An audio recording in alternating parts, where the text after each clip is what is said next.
you guys read today in the paper, I think they did a good job in trying to spell out the new proposal with buses. But before we go there, I'd like to, Alan, you can help me out. Alan had an opportunity to meet with, or to talk with the CEO of the company as well as their legal team. And I got to tell you, we got a very fine lawyer here on our side. Very impressed with him and all that he does for the city of Canton.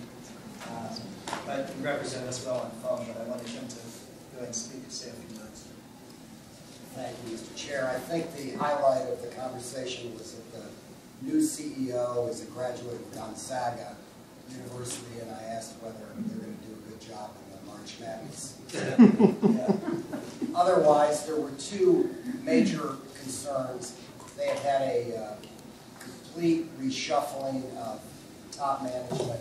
The CEO is new, the CFO is new, the National Corporate Council is new as a result of the federal and state investigation that is being conducted in Chicago, where Redflex is accused of bribing public officials in order to get a contract that actually was worth $300 million to the city, and at least $100 million to Redflex, which amounted actually the biggest customer that they had.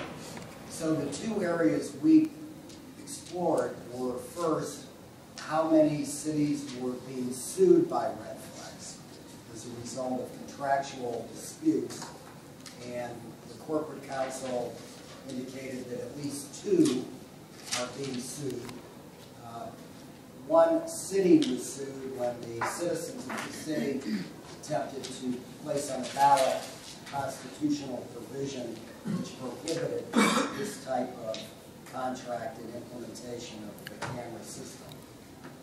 That was the one side. The other side were questions directed as to how many criminal investigations is Redflex now involved with in the United States.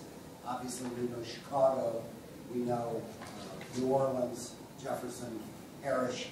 There is an investigation there, and the indication was that was all they knew. Briefly, the CEO indicated that there was a major investigation by a private, very prestigious law firm in Chicago to investigate the Chicago bribery, which they concluded did in fact take place, and they have implemented, according to the CEO, new remedies to try to prevent that from occurring in the future.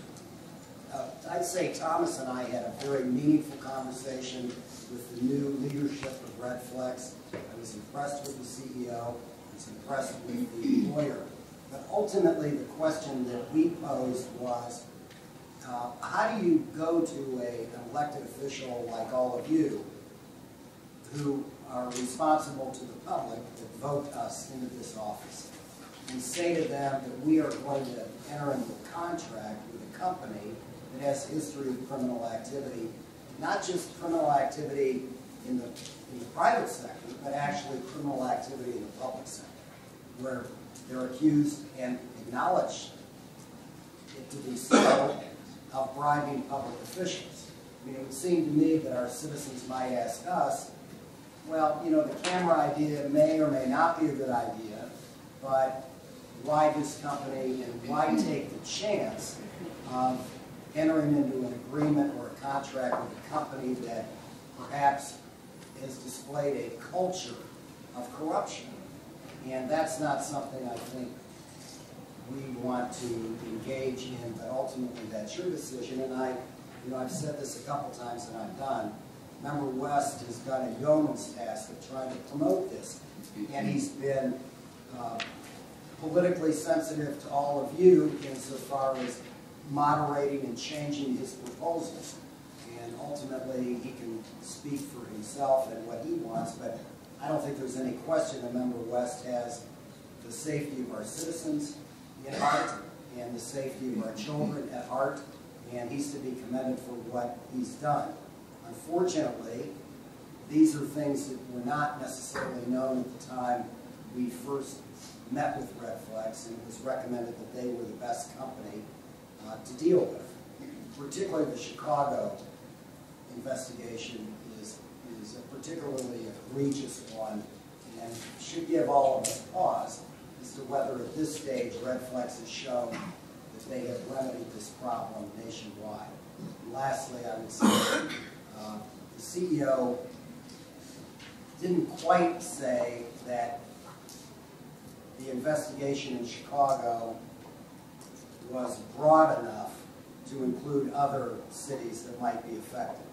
He did say the law firm that they hired to investigate Chicago dug deep into the culture, but he couldn't assure us that the shoes are not going to continue to drop with regard to Red Flex and investigations. So I think I've characterized that. Again, I want to compliment Member West. And likewise. But I will say this, when speaking with Red Flex and again, went through this whole investigation, I also looked into some of the other companies. I also sent out, of course, correspondence to all the council members and asked them if they would support if I went to another company. And it came back as, you know, of course, even with another company, I still don't have the support necessary to pass this current ordinance number 14.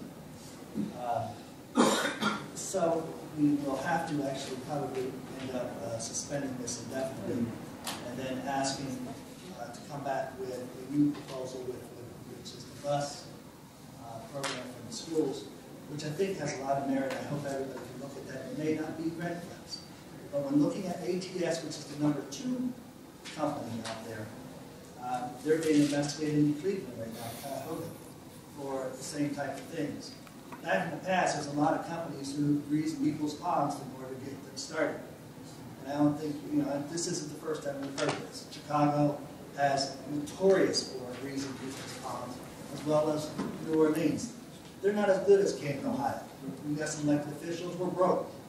We don't ask for champagne donations. But anyway, it looks like they did in their areas. But I'm just here to say that, again, I'm one of the strongest believers that we need some enforcement. I had on the phone today with Pat, trying to come up with some other remedies to address the problems that we have in the city of Canton.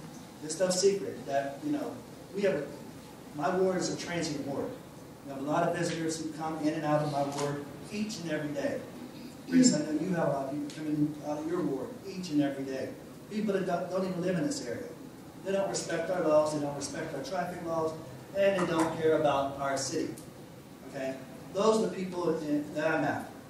Those are the people that I want to get. And I want them to respect ward 2 when they come in. So I'm going to continue to try to figure out ways that we can get this thing done.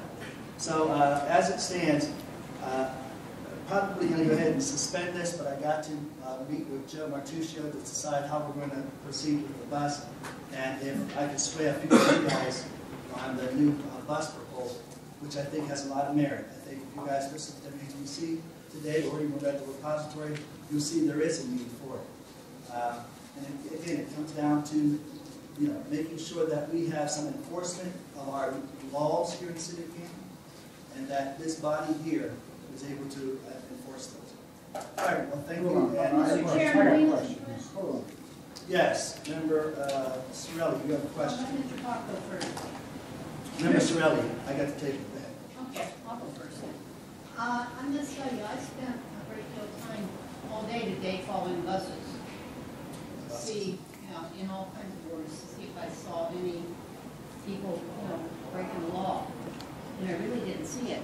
And secondly, I would prefer if we brought this straight through and voted it, and you know, next week as a third final reading, get it over with. All right, thank you. And I'm not done. Member Hott. No, I'm not done, sir. Okay. I'll make a suggestion to you because you talked about the buses. Yes, ma'am. I would suggest maybe you talk to the school system. I did. It was in the paper today. Yeah, I've seen that. The county actually is the supervisor of all the buses, who actually receives all of the complaints from all the bus drivers. She's the one that was quoted in there that said she gets about 10 of those. And there was somebody on WHBC today, a bus driver, that indicated that she sends them in and she says she's not sure what happens afterward. Here's the issue. These bus drivers are out there and they are playing the role of a traffic officer. They're playing the role of a babysitter, for the lack of a better term. and they're playing the role of a driver of a bus. This is the role that a bus driver has. And they have to submit a license plate number, make and model. Then after that, they have to actually follow up with it and go to court if somebody happens to appeal it. That's not the role I think we want our bus drivers out there doing. I want my bus driver watching my kid if my kid attends that bus. And go ahead, Member Hodge. It's time to vote on this thing. It keeps changing. It's still a 9-year contract. 3, 3, and 3 is still 9. Not this was opposed to 5, 2, and 2. It's time to vote on this and get it off the table one way or the other and decide what we want to do. If you want to enforce traffic laws, then you put a cop on the street. That's what we need to. You want to enforce safer streets? Get a cop out there. Cameras capture pictures. Cops capture criminals. And what you're saying is to make this a civil offense to go around the school buses, what it requires to do if Red Flex comes on board. It's time to vote on this. Currently, the law is, even if it's not a cop on board, we have a bus driver who actually writes the thing down, and that can be enforced with law. We don't want our bus drivers to be, in my mind, I don't want my bus driver to be the traffic officer. And more cops on the street. Those cameras act as a cop on the street, just like the bus driver acts as a cop on the street. This would allow, this is another tool for the police officers to use to aid them in their process. Currently, it's not even done. There's civil offenses if they take a picture of a camera. It's a civil offense, not a criminal offense. So you're saying that people in this community would rather have a criminal offense on their, they would rather get a criminal ticket than a civil ticket. They'd rather have a cop in the street making the arrest. And I don't mind keeping this a committee, but my point is, you guys always talk about rushing things through. I don't think I've rushed this. I think I've taken my time with this, and I think I've been respectful. Matter of fact, you're the only person that didn't respond to me and I didn't get it. With the recent proposal. Where'd you send the email to? He didn't hear you. Where'd you send the email to? I didn't see my mailbox, and usually I get them to you. The ladies did that, by the way. I'm sorry. Just for the rest of the council members, can you give us a consensus of what the concern was? Because as I stated last week, if Red Flex isn't a reputable company and we don't want to work with it, I'm sure we can find a reputable company out there. And going back to your earlier remarks, where you pointed out, you asked the council members, what are their concerns? So yeah, we got that it's Red Flex. We've established that. What are the other concerns? Because I have not heard those. I've only heard the Red Flex concerns. And once again, I would add to members, to each of the council members, this is in the council members specifically. Correct? Yeah. Now, I had the pleasure of attending a neighborhood meeting, and I recall that we had the chief, we had the head of the police union, both come down here and advocate for this. And one of the interesting things is we don't have the ability to enforce a lot of these traffic laws right now. This is a way to help that process, to bring more police on the street. I guess I'm confused. I'm hearing, we need more cops, but when we're trying to do something, I'm hearing no. So I guess I'm confused, and I'd like you to kind of elaborate on the response that you got from our fellow councilmen. I think Let's you have try a right to to get do more that. cops, for God's Let me sake.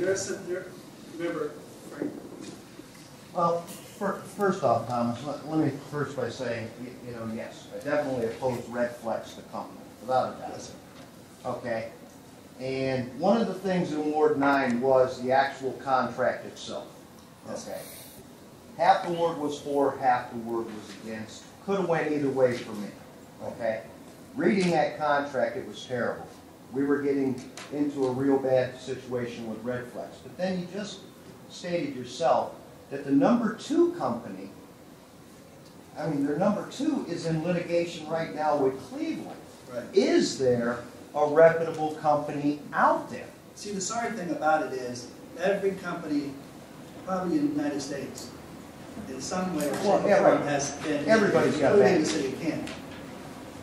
Doesn't mean that it actually turned into a criminal offense or actually been indicted. This company hasn't either. So when it comes down to, we've lost some lawsuits, but does that mean we're reputable? I would think we're reputable. We got rid of some bad people who made some bad decisions, and now, our police department, our safety forces are good people. You understand what I'm saying? I know exactly So where it's you're the same coming thing from. with companies. When it comes down to companies, do you ban them for the rest of their life? I understand that being cautious. I truly believe in being cautious. That's why I'm setting forward now. I mean, that's why I've done, even made the calls today and arranged that. But when it comes down to all of the different, everybody has you have a right to your vote. You have a right to your vote, and I appreciate that. And like I said before, I've addressed issues, and if it comes down to red flags, I'll be willing to change it. But everybody, from what my consensus I've taken, is still not supportive of it, regardless. Mr. Chairman, and I think that... Member Matt. Thank you. I think that Joe's point kind of hits the nail on the head as to why there's frustration. I mean, the fact that there's still question as to why we're not in favor of this. I mean, I heard Greg articulate his objection to civil versus criminal issues. Kevin has articulated in the past due process concerns. Right. I have articulated in the past concerns with the contract. People have articulated concerns over the fact that we just voted on traffic cameras last year. Right. And the fact that we have to keep going over this and articulating these same concerns, I think that's why we see some frustration. We just want to get this thing over with. I mean, to be quite frank, we've articulated our concerns over and over again. You and I have had many frank conversations about it. If there's some way we can just get this issue either voted on or pulled or whatever the case may be, so we can really, start addressing some of the other issues that you are working on that are very important, like the gunshot monitoring program, and just get this distraction, away from this body. I appreciate it. But I mean, that's just my.